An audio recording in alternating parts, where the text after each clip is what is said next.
Victor looked irritated. I'm sorry, you said he'll need another employer. Marcus removed his employee badge. I don't think that's going to happen. Victor laughed. And who exactly are you? Every employee stopped working. Forklifts shut down. Conveyor belts continued moving, but no one touched another package. Marcus reached into his pocket. He removed his wallet, then quietly held up a company identification card that only one person in the entire organization possessed. The gold executive seal reflected the warehouse lights. Victor stared. His smile disappeared. Marcus spoke calmly. My name is Marcus Harrison. I founded this company. The warehouse froze. Someone dropped a scanner. It shattered across the concrete floor.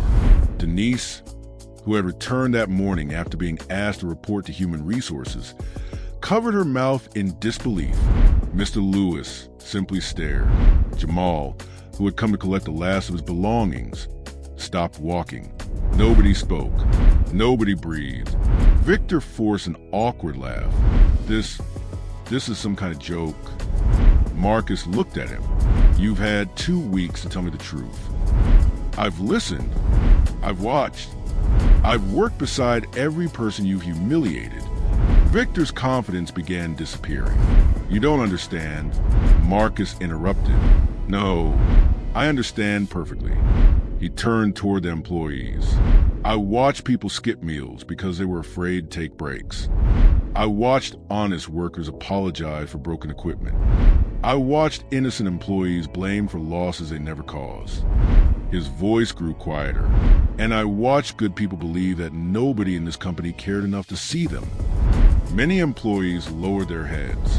Some quietly wiped tears from their eyes. The warehouse doors suddenly opened, not dramatically, methodically. A team of internal auditors walked inside. Behind them came company attorneys, then federal financial investigators. Finally, local police detectives. Victor stepped backward. What is this? Ethan Brooks walked forward carrying several thick binders. Evidence. He placed them on a nearby pallet. Shipping records, payroll records, security footage, accounting transfers, digital approvals. He looked directly at Victor. And every fraudulent inventory adjustment you've approved during the last 5 years. Victor's face turned pale. He looked toward the exit. 2 detectives calmly stepped into his path. There won't be any running today, Mr. Caldwell. Then another voice filled the warehouse. Marcus. Everyone turned. Daniel Mercer had just entered. He had flown in after receiving Marcus's request for an emergency executive meeting. He looked confused. What is all this? Marcus studied him for several long seconds. I wanted to ask you that. Daniel's eyes moved to the binders, then to Victor, then back to Marcus. I don't understand. Ethan opened one binder. Your authorization code appears on every fraudulent adjustment. Daniel's face drained of color. That's impossible. It was your code. I never approved these. Marcus looked at him carefully. For the first time, he wasn't listening to Daniel's words. He was watching his reaction. Confusion, shock, fear, but not the fear of being caught. The fear of discovering something terrible.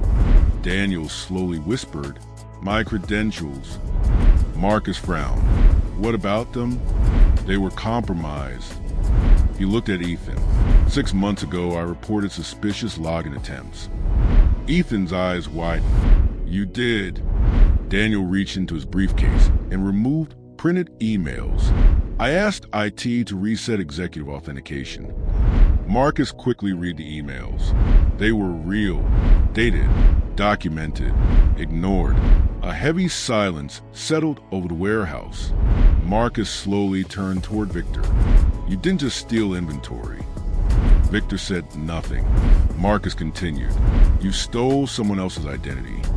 Ethan immediately reopened the digital records.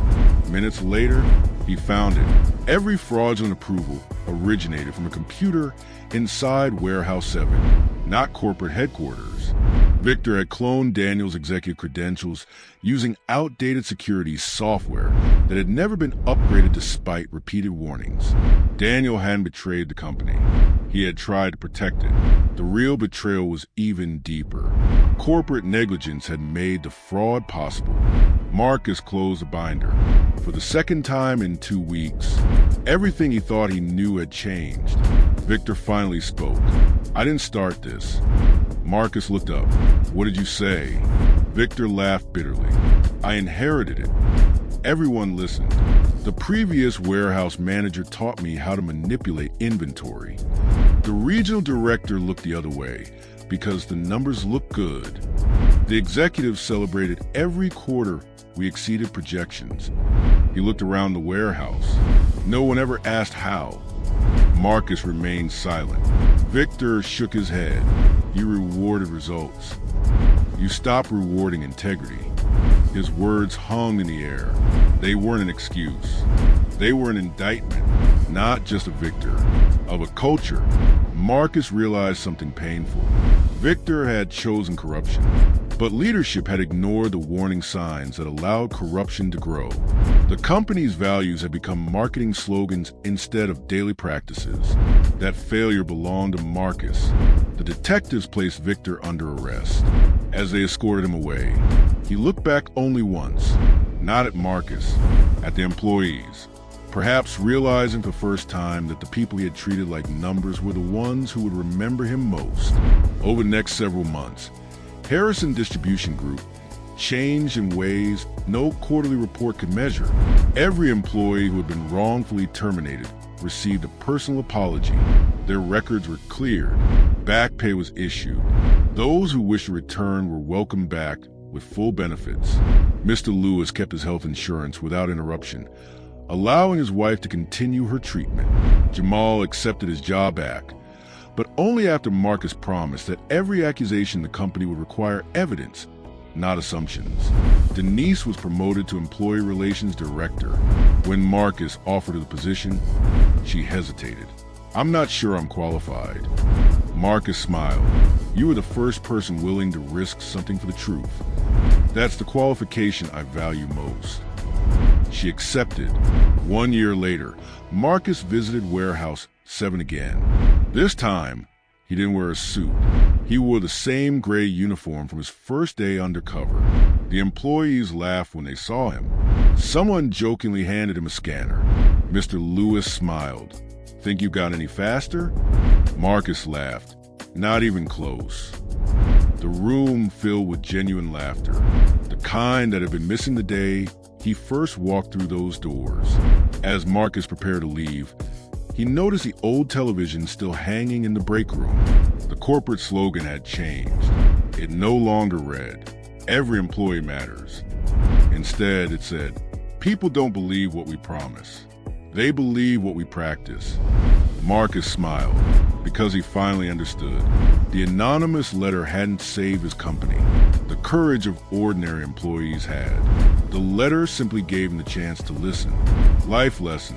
A company is not defined by the values written on its walls. It is defined by the values its people experience every day. Integrity isn't proven when everything is going well. It is proven when telling the truth costs something. Discussion question. If you were Marcus, what would have been the first change you made after discovering the truth? Or if you were Denise, would you have spoken up knowing it might cost you your job? Share your thoughts in the comments below. I genuinely love to hear what you think.